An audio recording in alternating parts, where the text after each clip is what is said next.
مشکلات آ جاتی ہیں، تکلیفیں آ جاتی ہیں، زندگی میں حادثات ہو جاتے ہیں جو آپ نہیں چاہتے، جس کا آپ نے کبھی تصور نہیں کیا ہوتا، وہ کام بھی کئی دفعہ ہو جاتا ہے۔ اب اس میں کرنا کیا ہے؟ اس کو کس اینگل سے دیکھنا ہے؟ مصیبت، پریشانی، دکھ، حادثہ، واقعہ، غیر متوقع چیز آپ کی زندگی میں آ گئی، آپ توقع نہیں کر رہے تھے، آپ تو کسی اور چیز کے لیے تیار تھے، آپ کے تو ارادے کچھ اور تھے، لیکن کچھ حالات اور ہو گئے، آزمائش اور طرح کی ہو گئی، اور ایسی آزمائش ہو گئی جس کا آپ کا ذہن نہیں تھا کہ یہ بھی میرے لیے ہو سکتی ہے، یا آپ نے سوچا ضرور ہوا تھا کہ آزمائش آئے گی، لیکن اور چیزوں کو آپ سوچ رہے تھے، میں نے یہ ٹھیک کرنا ہے، میں نے یہ ٹھیک کرنا ہے، میں نے اس پر خیال رکھنا ہے، لیکن تکلیف نے، دکھ نے، آزمائش نے رستہ کوئی اور بنا لیا۔ تو اب یہ کیا ہے؟ ہم چونکہ متلاشی ہوتے ہیں سکون کے، راحت کے، کہ اب میں نے یہ ٹھیک کر لیا ہے، اب میں نے گھر بنا لیا، میرے بچے تھوڑے سیانے ہو گئے، فلاں کام میں نے آپ اپنے حساب سے اب درست سمت کرتے ہیں، لیکن یہ بیچ میں سے ایک مصیبت اور آ گئی، تو کس اینگل سے دیکھنا ہے؟ ترمذی شریف کی حدیث سنیے، نبی پاک علیہ السلام نے فرمایا، رب جسے بڑا ثواب دینا چاہتا ہے نا، اسے بڑی آزمائش میں مبتلا کرتا ہے۔ اور اگلے لفظ سنیں گے تو آپ اور خوش ہو جائیں گے۔ حضور فرماتے ہیں جب اللہ تعالیٰ کسی قوم سے محبت کرتا ہے نا تو پھر انہیں آزمائش میں ڈال دیتا ہے، جو اس آزمائش میں رب سے راضی رہے نا، رب بھی اس سے راضی رہتا ہے، اور جو اس آزمائش میں ناراض ہو جائے نا، شکوے کرنے لگ جائے رب کے، اللہ بھی اس سے ناراض ہو جاتا ہے۔ آزمائشیں تو آئیں گی، دکھ تو آئیں گے، یہ آ جاتے ہیں، ان کا بڑا مزہ ہوتا ہے۔ آپ کو پتہ ہے زخموں کا بھی مزہ ہوتا ہے، زخم ٹھیک ہونے پہ آ جائے نا کبھی، اس پر انگلی رکھ کے دیکھے مزہ آتا ہے، اس پر ہلکی ہلکی خارش کرنے کو جی چاہتا ہے زخم، لیکن اگر پکا ہو جائے نا تو مزہ دینے لگ جاتا ہے۔ زخموں کو پکا لو، زخموں کو پختہ کر لو، یہ مزہ دینے لگ جائیں گے۔ اگر آپ زخموں کو پکائیں گے نہیں، کچا زخم رشتہ ہے، لیکن پکا ہو جائے پھر مزہ دیتا ہے۔ تکلیف اگر آپ سمجھیں کہ میرے محبوب کی طرف سے آئی، ویسے محبوب پہ غصہ نہیں آتا، پتہ آپ کو؟ جس سے پیار ہو جائے اس کی بری باتیں بھی انسان کو اچھی لگتی ہیں، اس کا عیب نظر نہیں آتا۔ آپ کو کبھی یہ اندازہ ہو جائے نا کہ دکھ جو آیا ہے، تکلیف جو آئی ہے، راحت جو آئی ہے، کرم جو آیا ہے، عطا جو آئی، تو یہ آئی ہے محبوب کی طرف سے، یعنی دکھ آیا ہے، آیا کدھر سے ہے؟ اچھا چلیں ٹھہرے، آپ رکیں، میں بتاتا ہوں آپ کو۔ میں ایک دفعہ نا کچھ بیمار تھا زیادہ، اور منفرد بات یہ، انوکھی بات یہ کہ میرا ایک بچہ بھی بیمار تھا،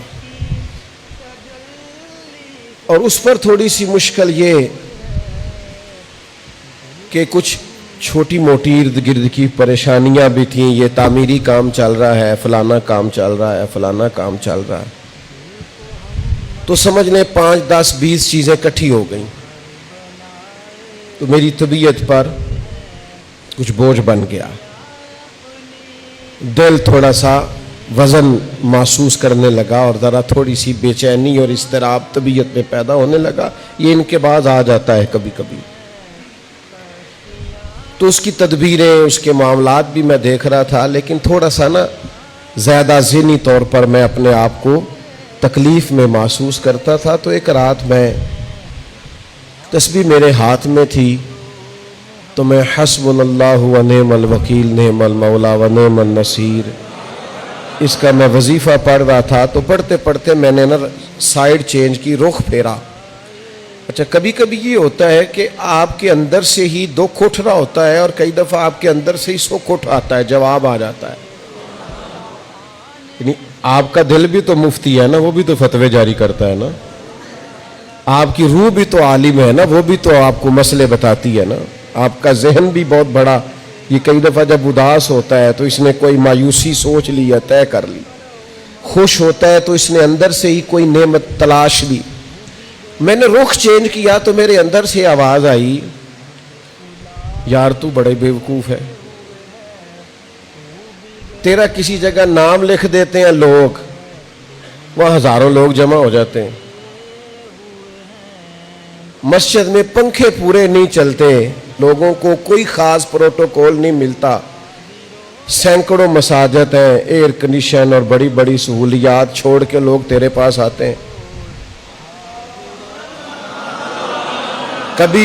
کبھی مسکرا پڑے تو بہت سارے مسکرا پڑتے ہیں، کبھی طبیعت میں کوئی تھوڑی خرابی آ جائے تو بہت سارے لوگ آنسوؤں نے بھیگ بھیگ کر دعائیں کرتے ہیں.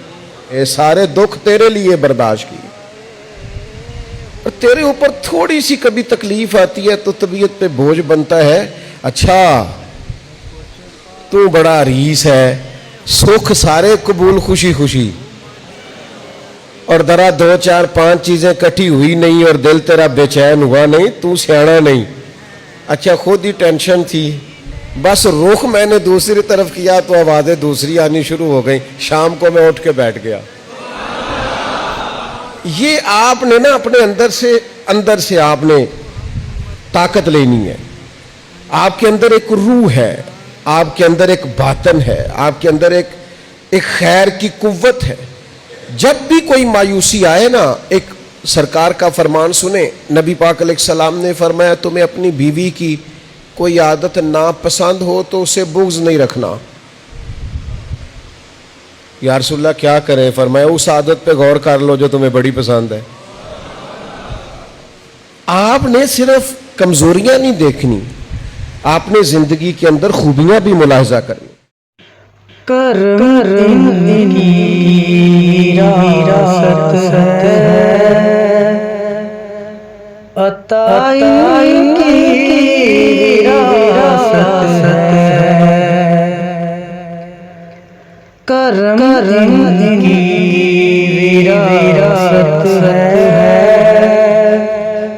عطا ان کی وراثت ہے. نبی کے ہیں گھر والے، صحابہ کی وراثت ہے. نبی کے ہیں گھر والے،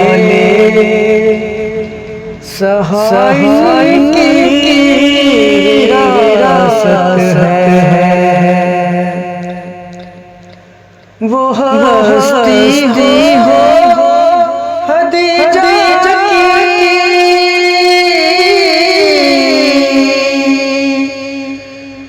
وہ زہرا ہو کہ زینب ہو.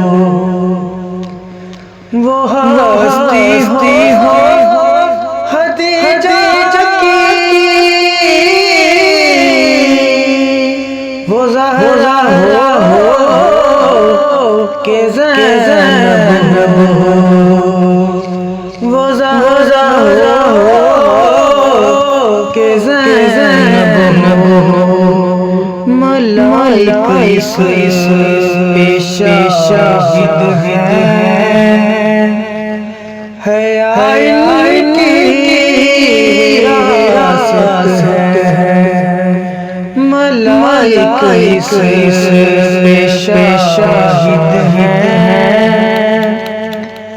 حیا ان کی وراثت ہے. کرم ان کی وراثت ہے،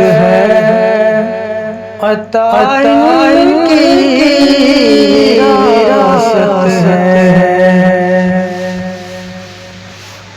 یہ رات ہے دماغ کی،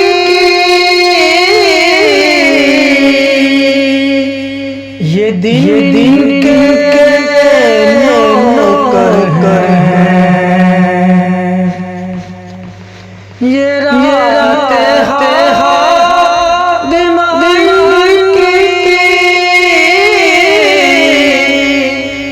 یہ دن کے نوکر ہیں، یہ جب چاہیں اثر کر دیں،